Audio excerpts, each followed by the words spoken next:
Thank you, Mr. Speaker, and thank you to Chairman Filner for his strong support of this piece of legislation, and to all members of the committee. Mr. Bozeman has been a strong supporter of our veterans, and I appreciate the support for this piece of legislation. Mr. Boswell so clearly illustrated the need for this piece of legislation, and I urge my colleagues to stand in support of this compromise that has come back from the Senate, and thank Senator Harkin for moving it towards us.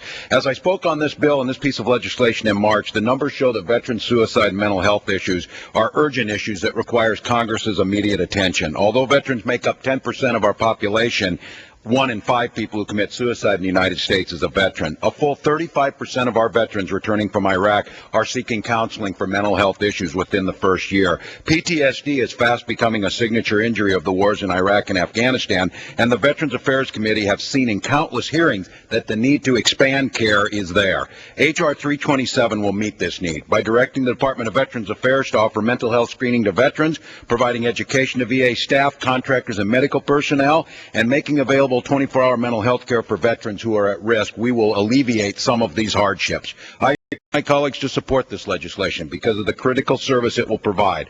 Although we often have bitter debates in this House and are deeply divided over issues like the war in Iraq, there is one issue that we all agree on and has the potential to unite us and this nation, and that's the care for our veterans. No one in this body questions the incredible sacrifice each of the veterans has made on behalf of the United States, and no one questions the responsibility that we have in Congress to provide them with the resources and the help necessary to live healthy and prosperous lives. With this legislation, the 110th Congress will again demonstrate its commitment on behalf of our veterans. I yield back my time. Gentleman is back.